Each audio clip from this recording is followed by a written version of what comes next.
সুপ্রিয় শিক্ষার্থীবৃন্দ, সবাই নিশ্চয়ই ভালো আছো। 2027-এর যারা এসএসসি পরীক্ষা দিবা তাদের প্রস্তুতি নিয়ে আমি আজকে লেনদেন অধ্যায় 2 নিয়ে কথা বলবো।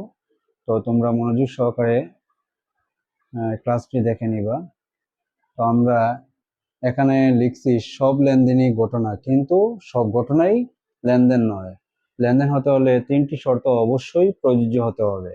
আমরা একটা লেনদেন কি না সেটা আগে চিহ্নিত করতে হবে। প্রথম শর্ত হলো ট্রানজেকশন আইডেন্টিফিকেশন। তো ট্রানজেকশন আইডেন্টিফিকেশন করতে হলে আমাদের 3টি শর্ত অবশ্যই প্রযোজ্য থাকতে হবে। যদি সেটা লেনদেন হয় তাহলে এই শর্তগুলো প্রযোজ্য থাকতে হবে। শর্ত কি কি? 3টি শর্তের মধ্যে প্রথম শর্ত হলো অর্থ দ্বারা পরিমাপযোগ্য হতে হবে।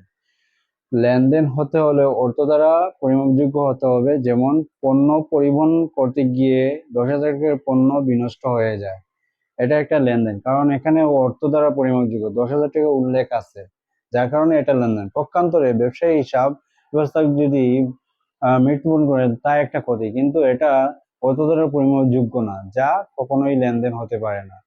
তো দ্বিতীয় শর্ত হলো দুটি পক্ষের আর্থিক অবস্থার পরিবর্তন। কোনো ঘটনা দ্বারা যদি ব্যবসায় দুটি পক্ষের আর্থিক অবস্থার পরিবর্তন হয় তখন সেটি লেনদেন, কিন্তু ব্যবসায় এমন কোনো ঘটনা দ্বারা যদি দুটি পক্ষের মধ্যে অর্থের কোনো প্রভাব না পড়ে না, সেটি লেনদেন নয়।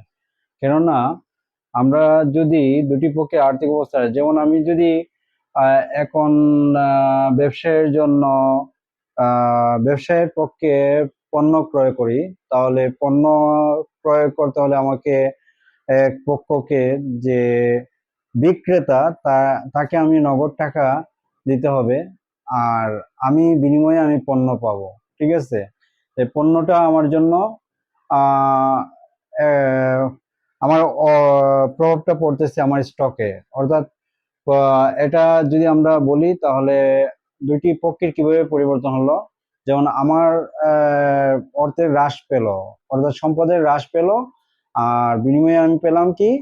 আমি পেলাম পণ্য। আর উনি পেল অর্থ, তো ওনার অর্থ বৃদ্ধি পেল, অর্থাৎ সম্পদ বৃদ্ধি পেল। তো দুটি পক্ষের আর্থিক অবস্থা পরিবর্তন হতে হবে। আবার যদি দুটি পক্ষে আর্থিক অবস্থার পরিবর্তন হয়, সেটা লেনদেন কখনো হতে পারে না। ঠিক আছে, তৃতীয়টা হলো বিনিময়যোগ্য। লেনদেন হতে হলে ব্যবসায়ের দুটি পক্ষের মধ্যে বিনিময়যোগ্য হতে হবে। আমরা বিনিময় ছাড়া কখনো লেনদেন এটা বলতে পারবো না। কেননা যে আমরা দেখতেছি যে আমরা যদি কিছু দেই তাহলে কিছু পেতে হবে, সেটাও হচ্ছে লেনদেন। যেমন আমি যদি ব্যবসার জন্য আসবাবপত্র ক্রয় করি, তার বিনিময়ে আমাকে নগদ টাকা দিতে হবে। তো আমার এদিকে স্থায়ী সম্পদ বৃদ্ধি পাচ্ছে, আর নগদ নামক সম্পদ যেটা, এটা হ্রাস পাচ্ছে। আর উনি পাচ্ছে নগদ টাকা, আমি পাচ্ছি স্থায়ী সম্পদ বিনিময়। তো দুটি পক্ষের বিনিময়যোগ্য হতে হবে, দুটি পক্ষের মধ্যে বিনিময়যোগ্য হতে হবে, আর বিনিময়যোগ্য হলে সেটা লেনদেন। তো আমরা এই শর্ত তোমাদের বইয়ের মধ্যে বৈশিষ্ট্য অনেকগুলো আছে, সেটা ভালোভাবে দেখে নিতে, তবে এই 3টে শর্ত অবশ্যই প্রযোজ্য হতে হবে যদি কোনো লেনদেন হতে হয়। তো আমরা আজকে এইটা লেনদেনগুলো কিভাবে আইডেন্টিফিকেশন করতে হয় সেটা শিখে নিলাম। তো আমরা পরবর্তী ইয়েতে আলোচনাতে চলে যাব, একটু লক্ষ্য করবা। আচ্ছা, এখানে একটা কথা বলে নেই। আধুনিক পদ্ধতি হিসাব 5 প্রকার। কখনো কেউ কেউ বলতেছে এটা 6 প্রকার। আমরা 6 প্রকার বলবো না, কেননা যে উত্তোলন যেটা, এটা আমরা আলাদা করে দেখতে পারি না। উত্তোলন হলে ব্যক্তিগত প্রয়োজনে উত্তোলন হলে সাধারণত আমাদের হিসাব 5 প্রকার, যেমন সম্পদ, দায়, মূলধন, আয়, ব্যয়। হিসাবে ডেবিট ক্রেডিট নির্ণয়। তো আমরা এই 5 প্রকারের মধ্যে ডেবিট ক্রেডিট কিভাবে নির্ণয় করব একটু লক্ষ্য করো। যে সম্পদ বৃদ্ধি পেলে ডেবিট এবং হ্রাস পেলে ক্রেডিট। তো সম্পদ বৃদ্ধি পেলে ডেবিট, হ্রাস পেলে ক্রেডিট। যেমন আমরা যদি 30,000 টাকার আসবাবপত্র ব্যবসায়ের জন্য ক্রয় করি, সেটা একটা সম্পদ বৃদ্ধি পেল, যেমন স্থায়ী সম্পদ বৃদ্ধি পেল, এবং যেহেতু নগদ টাকা দিয়ে কিনতে হবে, নগদ টাকা চলে গেল। তো আমরা এটা ডেবিট ক্রেডিট কিভাবে নির্ণয় করবো? সম্পদ বৃদ্ধি পেলে ডেবিট, যেহেতু তো আসবাবপত্র হিসাব ডেবিট, আর নগদান হিসাব ক্রেডিট, নগদ কমে গেল। তো একটা সম্পদ বৃদ্ধি পেলো, একটা সম্পদ হ্রাস পেলো, যার জন্য একটা ডেবিট এবং একটা ক্রেডিট। আবার দায়, দায় যদি বৃদ্ধি পায় তাহলে সেটা ক্রেডিট, আর হ্রাস পেলে ডেবিট। যেমন আমরা দায় কিভাবে বৃদ্ধি পায়, যদি কোনো ক্রেতার মানে বিক্রেতার নিকট থেকে আমরা বাকিতে পণ্য ক্রয় করি, যেমন 10,000 টাকার পণ্য মিস্টার আলমের নিকট থেকে ক্রয় করলাম, সেটা দায় হিসেবে গণ্য হবে, কেননা যে আমরা যেহেতু টাকা বাকিতে ক্রয় করছি সেটা টাকা দেইনি, তো আমরা এটা ক্রয় হিসাব ডেবিট। যেহেতু পণ্য ক্রয় করছি ক্রয় হিসাব ডেবিট, আর বাকিতে যেহেতু পণ্য ক্রয় করছি এটা দায়, দায় বৃদ্ধি পেলে পাওনাদার অথবা প্রদেয় হিসাব, যে কোনো একটা বলতে পারো তোমরা, পাওনাদার হিসাব ক্রেডিট। তো পাওনাদার মানে বৃদ্ধি পেল, পাওনাদার হিসাব ক্রেডিট। এরপরে 3 নম্বর মূলধন। মূলধন বৃদ্ধি পেলে ক্রেডিট, আবার হ্রাস পেলে ডেবিট। মূলধন বৃদ্ধি পেলে ক্রেডিট, আর হ্রাস পেলে ডেবিট। মূলধন যেমন 1 লক্ষ টাকা ব্যবসায়ের জন্য নগদ স্বরূপ আনয়ন করা হলো, ব্যবসায়ের জন্য নগদ স্বরূপ আনয়ন করা হলো।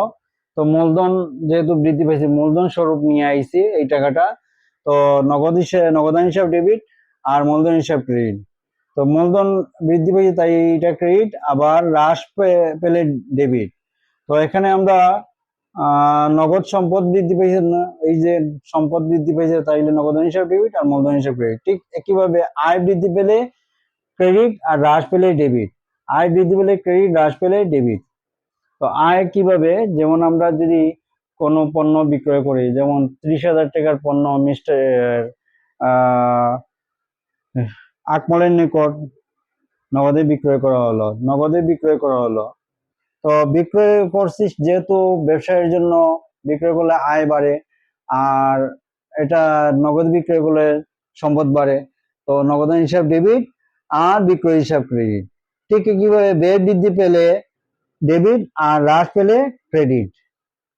তো ব্যয় বৃদ্ধি পেলে কিভাবে, যেমন ব্যবসায়ের কোনো কর্মীকে বেতন দেওয়া, যেমন মিস্টার হুসেন তার ব্যবসায়ী ব্যবস্থাপককে জানুয়ারি মাসে 30,000 টাকার বেতন প্রদান করলেন, 30,000 টাকা বেতন প্রদান করলেন। তো বেতন যেহেতু ব্যয় বৃদ্ধি পাইছে, বেতন হিসাব ডেবিট, আর যেহেতু নগদ চলে গেছে, নগদ টাকা দিছে 30,000 টাকা, তো নগদ সম্পদ হ্রাস পাইছে, তাহলে নগদান হিসাব ক্রেডিট। তো এই শর্তগুলা, এই সূত্রগুলো যদি আমার মাথায় রাখতে পারি, তাহলে আমাদের ডেবিট ক্রেডিট নির্ণয়ে কোনো অসুবিধা হবে না কোনো জায়গায়, ইনশাল্লাহ। আর আমরা আরেকটা বলে নেই যে উত্তোলনটা সাধারণত মূলধনের সাথে ওতপ্রোতভাবে জড়িয়ে থাকে। যদি ব্যক্তিগত প্রয়োজনে ব্যবসা থেকে পণ্য উত্তোলন করি, অথবা আমরা নগদ টাকা গ্রহণ করি, তাহলে আমরা এটা বলতে পারি উত্তোলন হিসাব ডেবিট। তখন বলতে পারি এটা আমরা উত্তোলন হিসাব ডেবিট, আর নগদ চলে গেলে এটা নগদান হিসাব ক্রেডিট, নগদ কমে গেল। আবার যদি পণ্য উত্তোলন করি ক্রয়টা কমে যাবে, তো ক্রয় হিসাব ক্রেডিট। তো এটা সরাসরি আমরা মূলধনের সাথে জড়িত, মূলধন থেকে হ্রাস পাবে, এর জন্য আমরা এটা আলাদা করে ধরি না। এটা ব্যক্তিগত প্রয়োজনে উত্তোলন করলে, পণ্য করি আর নগদ করি, এটা মূলধন থেকে আমরা মাইনাস দিয়ে দেব, মূলধন থেকে মাইনাস দেব, যে যেহেতু এটা আলাদা কোনো হিসাব ধরতে হবে না। তো আমরা আজকে এই পর্যন্ত, সবাই ভালো থাকবা আর সুন্দরভাবে ক্লাসগুলা দেখে নিবা। আমরা পরবর্তী ক্লাস আমরা বোর্ড কোয়েশন করাবো, এই প্রতিটা চ্যাপ্টার আমরা এইভাবে আমরা করাবো।